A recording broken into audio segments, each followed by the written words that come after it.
Dinding kamar kos Raga terasa semakin sempit, seolah menekan setiap keputusan yang harus ia ambil. Sore itu, hanya ada secercah cahaya matahari yang masuk melalui celah ventilasi, menerangi debu yang menari-nari di udara. Di atas meja kecilnya, tergeletak 2 lembar uang 5 ribuan dan 1 lembar 5 ribuan. Totalnya adalah 15.000 rupiah. Jumlah itu tampak kecil, tetapi bagi Raga, 15.000 rupiah adalah harga diri, martabat sunyi yang dipertaruhkan. Sudah 3 hari, perutnya kosong. Hanya diisi air putih dan janji-janji yang ia bisikan pada dirinya sendiri. Ia adalah seorang mahasiswa tingkat akhir yang idealis, memegang teguh prinsip untuk tidak meminta bantuan, apalagi mengemis. Uang terakhirnya habis untuk membeli bahan skripsi yang ternyata keliru. Sebuah kesalahan sepele yang kini menjadi bencana lapar. Raga tahu ia bisa menghubungi ibunya di kampung, tetapi ia tidak ingin menambah beban pikiran orang tua yang sudah berjuang keras. Ia telah berjanji akan menyelesaikan kuliah dengan mandiri, janji yang kini terasa seperti rantai yang mengikat lehernya. 15.000 rupiah itu bukan miliknya. Itu adalah uang kembalian yang harusnya ia serahkan kepada pemilik warung kopi tempat ia bekerja paruh waktu. Pak Jaya, pemilik warung itu, adalah orang baik, seorang pria tua yang memberinya kesempatan kerja tanpa banyak tanya. Raga sudah berutang nyawa padanya, tetapi perutnya kini memberontak, menuntut hak untuk hidup. Hanya 15.000. Raga, kau bisa menggantinya besok, bisik suara licik di benaknya.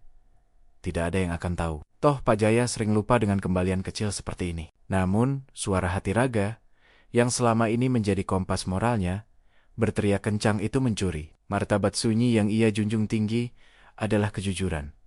Bahkan, di tengah kelaparan yang paling akut, ia memejamkan mata, membayangkan rasa nasi hangat dan lauk pauk sederhana, sebuah kemewahan yang kini terasa jauh. Rasa lapar itu bukan hanya sakit fisik, tetapi juga penghinaan terhadap kemampuannya untuk bertahan hidup. Ia meraih handphone usangnya, mencoba mencari pekerjaan serabutan lain, tetapi hasilnya nihil. Kota besar ini kejam, hanya menyisakan remah-remah bagi mereka yang tidak punya koneksi atau modal. Raga kembali menatap uang di meja. 15.000 rupiah itu seolah menantangnya, menguji batas kekuatannya. Jika ia mengambilnya, ia bisa membeli sebungkus nasi dan telur, bertahan 1 hari lagi. Tetapi ia akan kehilangan kehormatannya, sebuah harta yang lebih berharga daripada skripsi yang sedang ia garap. Ia ingat kata-kata ayahnya, lebih baik lapar dengan kepala tegak daripada kenyang dengan hati tertunduk. Kalimat itu kini terasa begitu berat, hampir tidak mungkin untuk diterapkan dalam keadaan nyata. Malam semakin larut, dan rasa dingin mulai menusuk, menambah penderitaan fisik Raga. Ia memutuskan untuk keluar, berjalan tanpa tujuan, berharap udara malam dapat meredakan rasa sakit di perutnya. Di sepanjang jalan, ia melihat lampu-lampu warung makan yang bersinar terang, mengeluarkan aroma masakan yang menggoda. Setiap langkah terasa seperti siksaan, dan setiap aroma adalah godaan yang sulit ditolak. Raga berhenti di depan sebuah toko kelontong, melihat sepasang roti tawar dan sebungkus mie instan. Ia bisa membeli itu semua dengan 15.000 rupiah. Pergulatan batinnya mencapai puncaknya. Tangannya sudah merogoh saku, merasakan keberadaan uang itu. Ia hampir melangkah masuk, tetapi bayangan wajah Pak Jaya, senyum ramahnya, dan kepercayaannya tiba-tiba muncul. Pak Jaya pernah bercerita bahwa warungnya adalah satu-satunya sumber penghasilan untuk menghidupi cucunya. 15.000 rupiah mungkin kecil bagi orang lain, tetapi bisa jadi penting bagi Pak Jaya. Raga mundur, menjauhi toko itu, kepalanya tertunduk, tubuhnya lemah, tetapi jiwanya menang. Tidak, bisiknya, suaranya tercekat. Aku tidak akan menjual diriku untuk sepotong roti. Ia terus berjalan hingga mencapai taman kota, lalu duduk di bangku kayu yang dingin. Di sana, ia bertemu dengan seorang kakek tua yang sedang menyalakan api unggun kecil dari tumpukan sampah. Kakek itu memandangnya dengan mata yang penuh pengalaman, lalu menawarkan sedikit kehangatan dari api kecilnya. Raga duduk diam di sampingnya, tidak berbicara, hanya berbagi keheningan malam. Kakek itu mengeluarkan sepotong singkong rebus dari balik jaket lusuhnya dan memecahnya menjadi 2. Ambil nak, jangan malu. Di jalanan, kita harus saling berbagi, ujar kakek itu dengan suara serak. Raga ragu, tetapi kelaparan memenangkan pertarungan. Ia menerima singkong itu dengan rasa syukur yang tak terhingga. Rasa singkong itu tawar, tetapi bagi Raga, ia terasa seperti makanan paling mewah yang pernah ia santap. "Terima kasih, Kek," kata Raga, matanya berkaca-kaca. "Nama saya Bima," jawab kakek itu. "Kau terlihat seperti anak baik, Nak.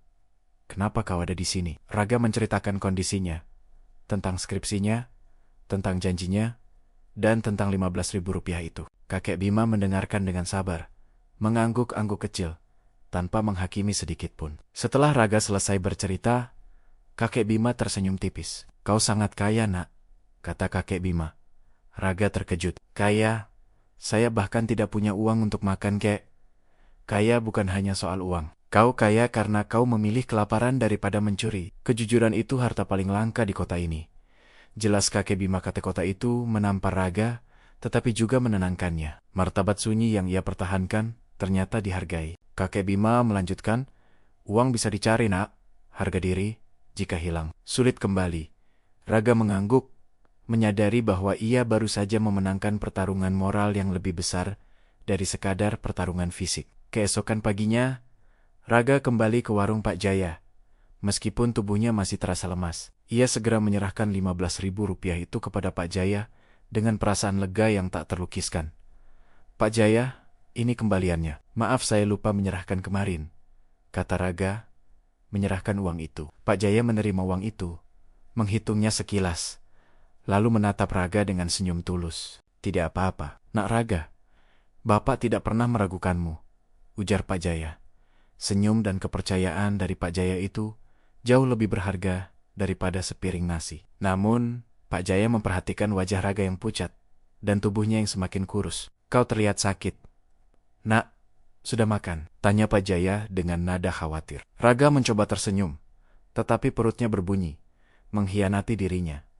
Pak Jaya tidak banyak bicara. Ia langsung membuatkan Raga sepiring nasi dengan lauk tempe orek dan telur dadar. "Makan, Nak, ini sarapanmu. Hari ini Bapak yang traktir," kata Pak Jaya, meletakkan piring itu di depan Raga.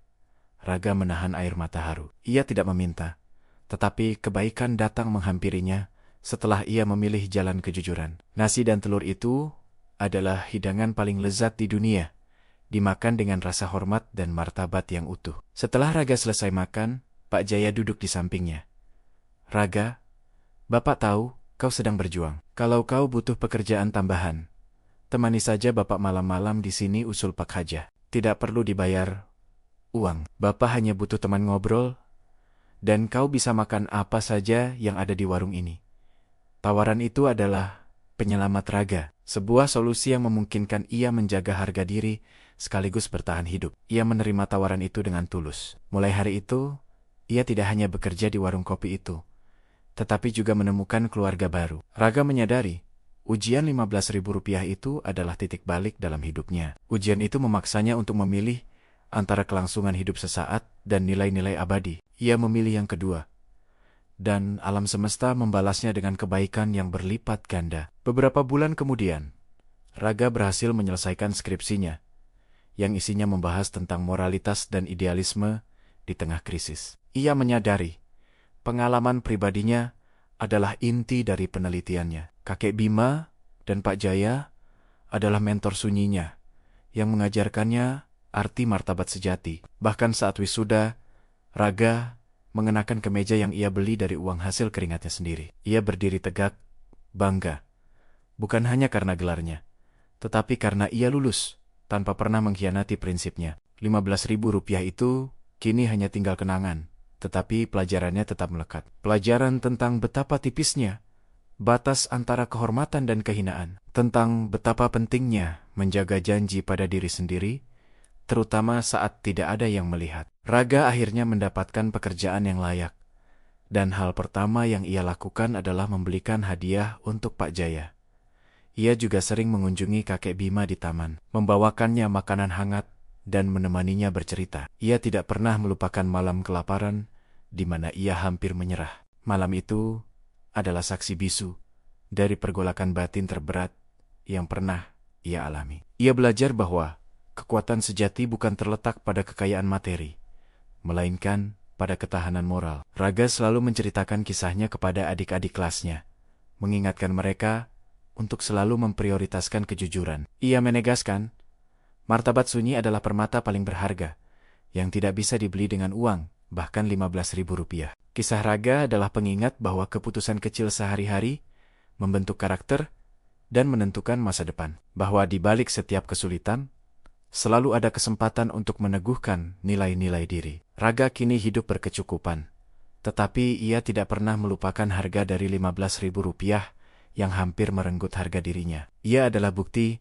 bahwa integritas adalah mata uang yang nilainya tak lekang oleh waktu dan kelaparan. Ia menjadi pengingat bagi banyak orang bahwa perjuangan internal adalah medan perang yang paling penting. Rp15.000 bukan hanya nominal, melainkan simbol abadi dari pilihan moral raga.